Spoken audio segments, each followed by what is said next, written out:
Well, everyone, it's time for us to go and take a look at the iPhone 14 Plus and see how this particular iPhone holds up in 2025. Now, here's the thing about this particular phone. I was a very big fan of this phone when it first came out, and I would still say in a lot of ways, this is still a very interesting iPhone. I think it still is worth buying for sure. It's still being sold brand new, and it's only like a 3-year-old iPhone this year, so it's really not even that outdated, to be honest, right? So it's still here. It still is like a very, very good, device. But how does it hold up in this, day and age going forward? Well, let's go ahead and see. Now, if you want to pick up this iPhone or some other iPhones that I would recommend buying this year, links will be down in the description below. You can get that from there, and you can help support the channel at the exact same time. Now, starting off with the outside of this particular iPhone, on the front side of this phone, you are basically getting a massive 6.7-inch Super Retina XDR OLED display. So this is a really, really nice type of display. It probably is still very, very good. It's not perfect, but it's good enough for the most part. Now you're getting a little tiny bit of bezel around it, not anything crazy. You're getting the notch up top. You're still getting a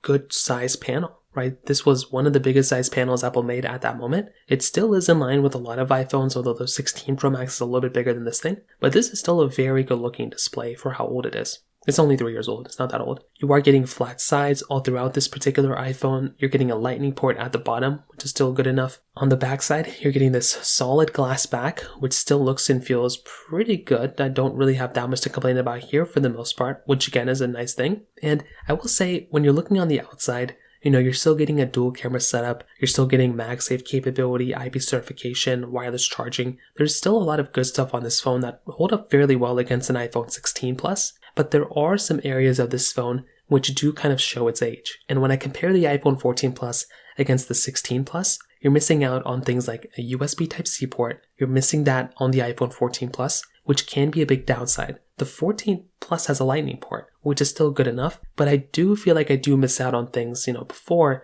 like on my iPhone, 16 Plus has. On top of that, you're missing out on the action button, which is not a big deal to me, and you are missing out on a camera button, which those two things are just not that big of a deal to me.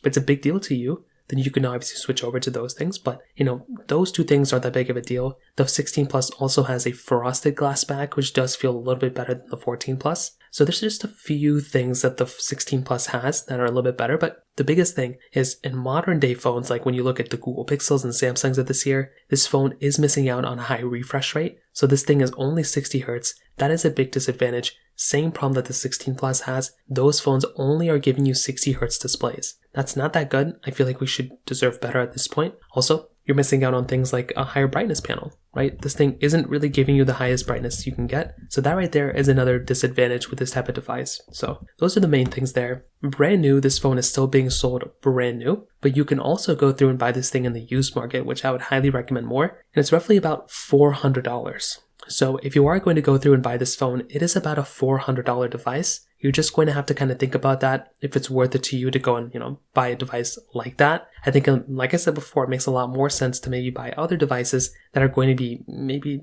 in the same ballpark, in the same, price tag. But that right there is just another one of those big, massive things to kind of keep in mind there too. So when you look at the outside, there's a lot to love about this phone, but there are some things that kind of scratch your head at and be like, you know what, I feel like they could have put a high refresh panel here, or they could have put USB Type-C before the iPhone 15s. So those are some things to kind of keep in mind there for the most part. Now, on top of that, when it comes down to the camera on this thing still is pretty decent, right? It's not really that bad of a camera. You're getting a dual camera setup on the backside, so 12 megapixel wide and then a 12 megapixel ultra wide camera. And then you're also getting a 12 megapixel wide angle camera on the front. So this is without a doubt still a pretty decent type of camera lens, right? Like I don't feel like this thing is that bad. I think this thing still does a pretty decent job of what you're getting at. And like I said before, I feel like if you are going to go through and pick up a device, this thing is pretty decent for the most part. Again, it's not perfect. There definitely can be some issues here and there, but this camera is good. You're getting cinematic mode. You're getting 4K at 60 on the front and the back. You're getting still a very good lens. Again, the only difference between this phone and some of the more modern phones,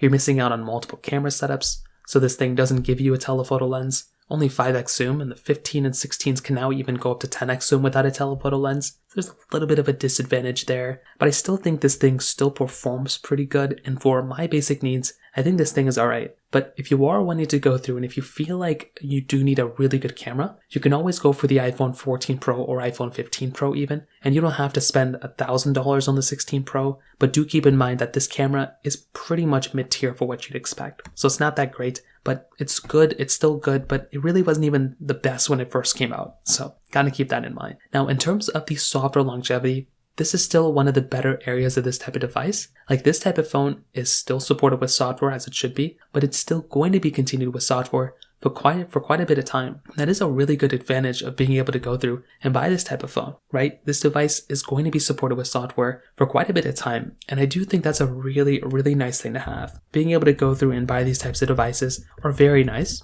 Again, it's not a perfect panel, it's not a perfect, device that's going to be supported forever, but it's still probably going to be here for the next 4 years, maybe 5 years. We're going to see what Apple ends up doing with software longevity in the future. But this device, like I said before, kind of just getting started. And I do think that's a really, really nice thing going on for this type of device when it comes down to it. So that right there, it definitely gets a thumbs up for me. And I'm a humongous fan of this type of device when it comes down to it from a software longevity standpoint. The battery life of this device too, this was one of the best battery lives of any iPhone Apple made at that moment. It was giving you 4,323 milliamp hours. That right there, that's a massive size battery to have inside of a phone. Definitely not 5,000 like we have in most Samsung phones, but still, that was a very nice type of battery size to have inside of this phone. And I do think that right there is another very big advantage for this type of device when it comes down to it as well. Finally, when it comes down to the performance, this device's performance was very good too. It was giving you the Apple A15 Bionic chip inside, which was the same thing as the 13 series, and it was also giving you 6 gigabytes of RAM. So it did give you more RAM than the previous generation,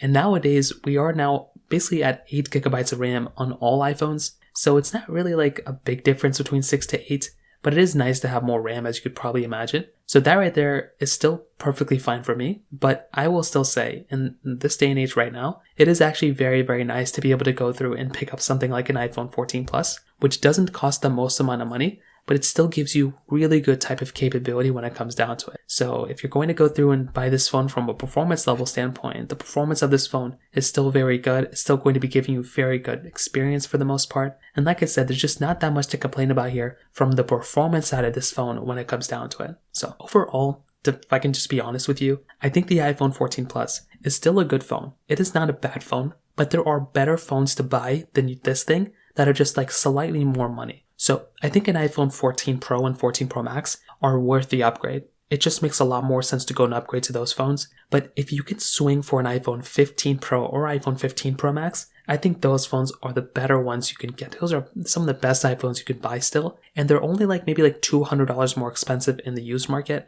for 15 Pro. And it makes a lot more sense to buy that type of device rather than this one. So the choice is yours, but that's kind of how I see this device holding up in the year of 2025. If you have any other thoughts or questions, please let me know in the comment section below. Hit the like button, that would mean so much, but definitely hit that subscribe button. More importantly than everything else, I love every single one of you guys. Hopefully I'll catch you guys in the next video. Peace out till then.